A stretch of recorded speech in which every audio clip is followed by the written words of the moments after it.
A 1-year-old and a woman are dead after an accident involving cars on I-75 in Macon.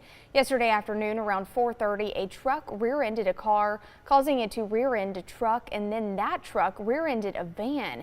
Now, County Coroner Leon Jones says a 1-year-old boy and 61-year-old woman died in that crash, and 4 others were hospitalized. We do not have any update on their conditions at this time, but of course, we'll keep you updated as we learn more. A woman and a dog are dead. 2 others were sent to the hospital after a Forsyth apartment building caught fire on Wednesday afternoon, according to the Monroe County coroner. WGXA spoke with neighbors who said they smelled a strong gas-like smell seemingly coming from this Union Hill apartment complex the day prior. That's when they say they alerted maintenance. So we told him about the gas. He said he didn't smell it. I was like, sir, how you don't smell it? Because I smelled it walking up the stairs. This person asked we not show their face on camera, but said they were visiting one of the people now displaced. They say maintenance looked into the reported smell that may have been coming from a vacant upstairs apartment. That's when the fumes got intense. Ma'am, it got so intense that I got dizzy. He said that the gas was unplugged, but the pilot had been on, like it was turned. So he unplugged.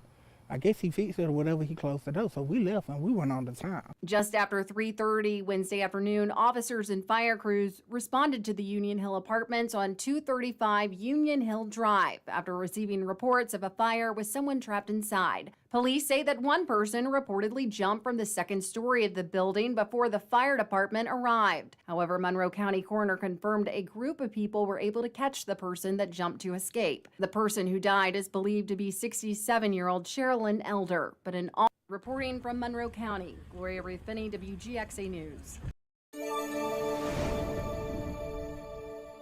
An inmate has died in Hancock State Prison. 27-year-old Jared Johnson was found dead after being stabbed with what Coroner Dontrell Andrews is calling a homemade weapon. The GBI will do an autopsy as the case continues to be investigated.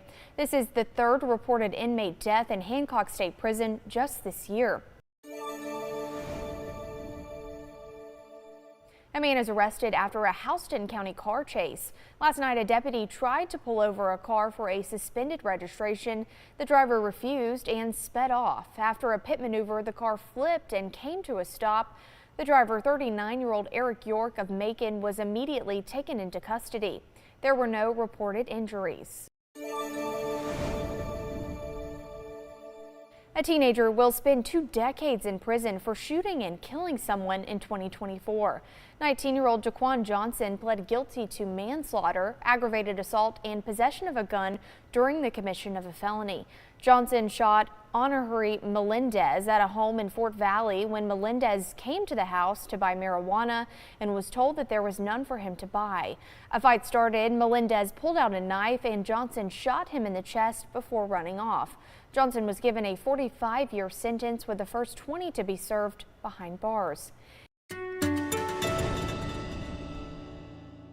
Well, happy Thursday, everybody. A very mild start to our morning this morning, and today is going to be a warm day here in Middle Georgia. Now, we will see some clouds sticking around, but I also think we'll see some peaks of sunshine this afternoon, and that's going to get us up to the upper 70s to near 80 degrees today. So today's going to be one of the warmest days we've seen in a while, and we can't rule out maybe an isolated shower or sprinkle, but as you can see, most of us will be staying dry today. Now, as we get into tomorrow, we're going to see clouds sticking around again tomorrow. Can't rule out a few isolated showers or sprinkles again tomorrow. I think a slightly better chance of some showers around the area tomorrow, but we'll still be rather warm with our highs going up into the upper 70s again. And now as we get into Saturday, things will begin to change. We're watching a cold front that will be moving into Middle Georgia. That'll kick off some showers, even some embedded thunderstorms are possible. And we're also looking at the potential of a low pressure system beginning to develop here in the Middle Georgia area. And so that could add some fuel to some of these showers and even some thunderstorms on Saturday. And the good news is, as we get into Sunday, all of that moves out of here, but we're going to see the sunshine back and colder air will begin to move back into Middle Georgia. So I hope you're not getting too used to these 70s that we've had over the last few days, as we're going to see some big changes in our temperatures starting on Sunday, and that'll linger into the first of next week as well, where Monday we'll see plenty of sunshine again. Monday will be the coldest day we've seen in a little while, as some of us may not even get out of the upper 40s and lower 50s on Monday, even with plenty of sunshine. And then we could start Tuesday morning out actually with temperatures in the mid to upper 20s. And then Tuesday we'll be back in the 50s with a lot of sunshine. But looking at the Storms Prediction Center now, they have placed all of Middle Georgia at a level 1 out of 5 for the potential of 1 or 2 strong to severe storms as that front comes through. And again, keep in mind, this will be on Saturday when we could see those storms around. And rainfall total potential over the next 5 days, and this is basically what we'll be getting with some shower activity tomorrow and also tomorrow night, and especially on Saturday, as we'll be watching that cold front come in, bringing those showers and thunderstorms. And so once again, we're looking at maybe an inch or so across our area, and this is very much needed rain. So the temperatures is also, as I said, going to be the big story the next few days. Today will be upper 70s, flirting with 80 degrees. Tomorrow, upper 70s. Saturday, we'll see some rain around, so that'll drop the temperature just a little bit. So I think most of us right around the low to mid 70s on Saturday. Sunday is when all of that moves out. We'll be behind the cold front, and so we're going to notice much colder air moving back into Middle Georgia Sunday into Monday. Notice Sunday, our highs only in the mid to upper 50s. Look at what happens on Monday. As I said, some of us may not even get out of the 40s for a high temperature. And then look at our morning lows now. We're going to be very mild again tomorrow morning and Saturday morning. Sunday, we'll notice that colder air. Monday, near 30 degrees. And look at Tuesday morning. We could see mid to upper 20s Tuesday morning for our low. And then as we get toward the middle and the latter part of next week, we will be warming back up. So this will be a quick glancing blow of much colder air moving into Middle Georgia starting on Sunday, lasting into the middle of next week. So taking a look at our forecast today, we're going to see upper 70s to near 80 degrees. We'll see some clouds around and a little bit of sun. An isolated shower or sprinkle is possible, and then tonight we could see a few showers around, dropping down to the mid 60s. And there's the 10-day forecast showing those temperatures staying rather mild right on into Saturday, but then those storms moving in Saturday and then Sunday, that's when we'll notice the colder air moving back in, and that'll linger into the first half of next week. And then toward the end of next week, we're looking at maybe another chance of showers, but look at the end of next week as well. Temperatures remaining rather mild with our highs back into the 70s.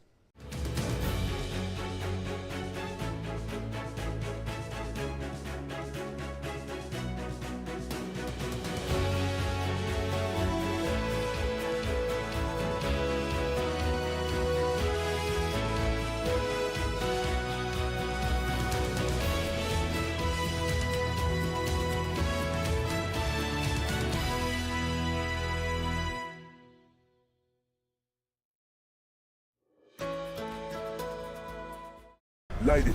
Urban Meyer built college football dynasties. Football is a way of life. Mark Ingram II ran his way to a Heisman. I'm gonna do the rest of the show with this thing. Rob Stone calls it like he sees it. This is the Triple Option, where legends tackle the biggest headlines in college football and the NFL with guests who don't hold back. You're not winning with that owner. Wow. It's football talk that hits harder than game day. The Triple Option, presented by Wendy's, wherever you get your podcasts.